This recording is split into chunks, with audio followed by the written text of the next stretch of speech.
আসসালামু আলাইকুম। বিসমিল্লাহির রহমানির রহিম।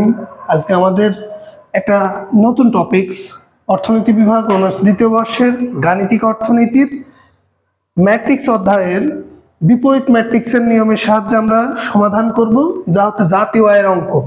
জাতীয় আয়ের এখানে হচ্ছে আমাদের কাজল স্যারের বইয়ের উদাহরণ 57 নম্বর, যে নতুন বই এডিশন যেটা নতুন বের হয়েছে সেটার উদাহরণ 57 নম্বর। আমাদের প্রশ্নটা দেওয়া আছে y সমান c প্লাস i, c সমান দেওয়া আছে a প্লাস by, i সমান দেওয়া আছে i নট।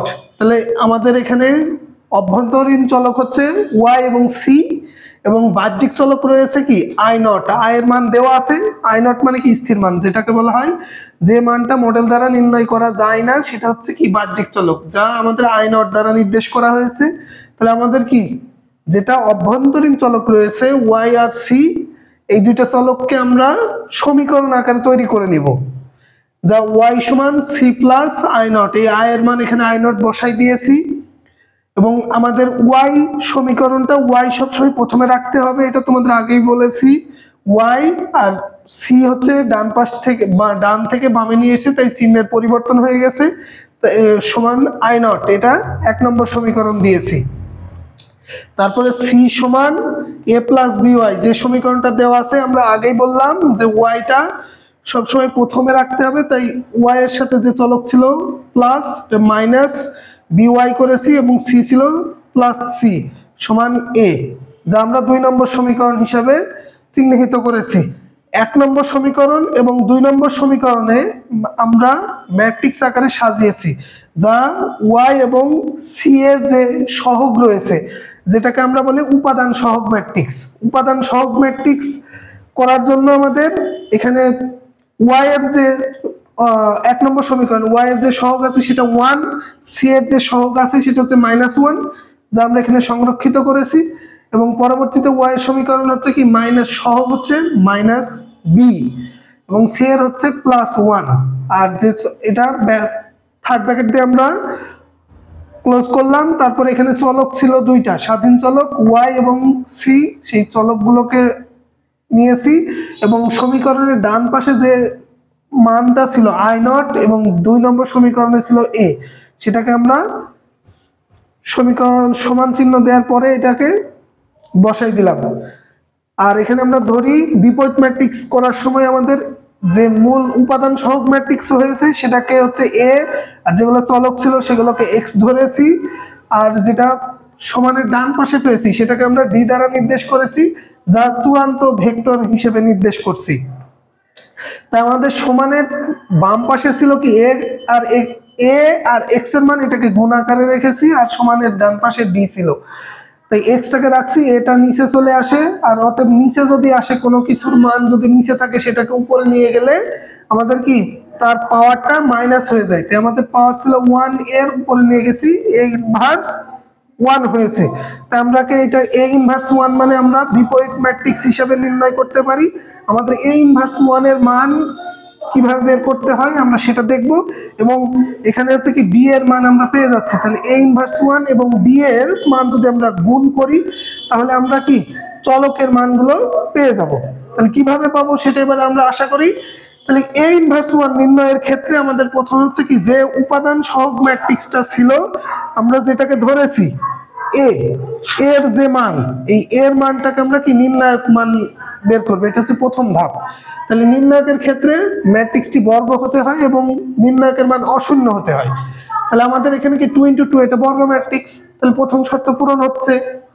তারপরে নির্ণায়কের মান 1 আর 1 গুণ করলে কি 1, আর -1 - b গুণ করলে +b হয়, এবং নির্ণায়কের সূত্রের 2 × 2 এর ক্ষেত্রে যে ফলাফল তার সাথে আবার মাইনাস গুণ করতে হলে কি 1 - b, যার মান হচ্ছে কি অশূন্য হয়েছে। তাহলে আমরা কি বিপরীত ম্যাট্রিক্স নির্ণয় করা যাবে, a ইনভার্স 1 নির্ণয় করা যাবে।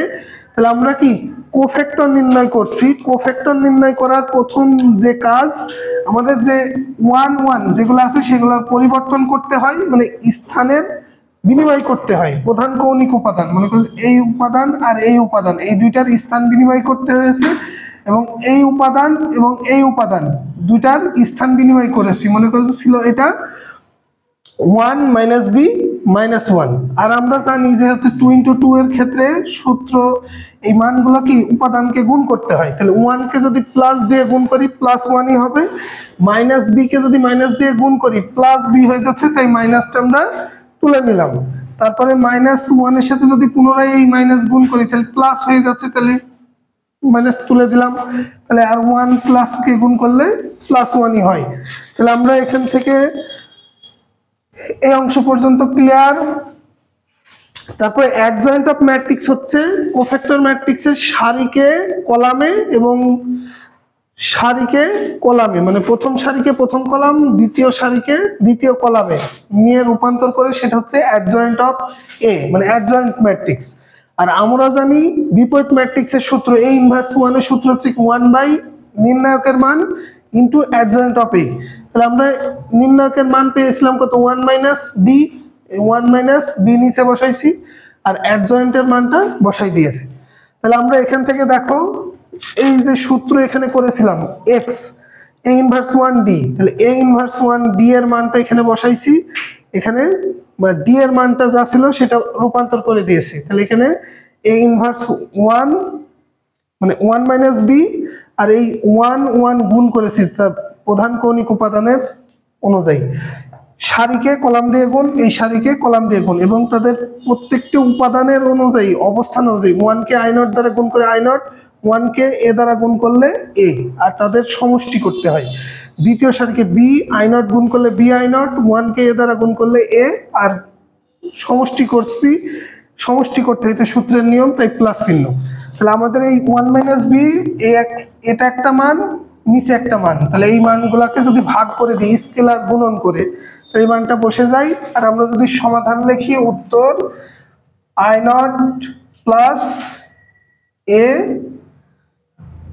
1 - b, আর c হচ্ছে, এটা y হচ্ছে কি জাতীয় আয় এর মান, আর c হচ্ছে কি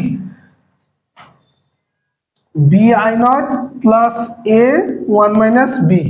এটা হচ্ছে আমাদের নির্ণয় সূত্র, যেটা হচ্ছে জাতীয় আয় এবং ভোগ স্তরের পরিমাণ, ভোগের পরিমাণ বা ভোগ স্তর নির্ণয় করতে বললে।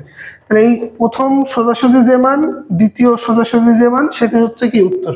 তো সকলেই আশা করি বুঝতে পেরেছো। সকলে যদি ভিডিও ভালো লাগে তাহলে আমাদের শেয়ার করে রেখো এবং বন্ধুদেরকে মেনশন দিও, লাইক সাবস্ক্রাইব করো। সকলকে অসংখ্য ধন্যবাদ।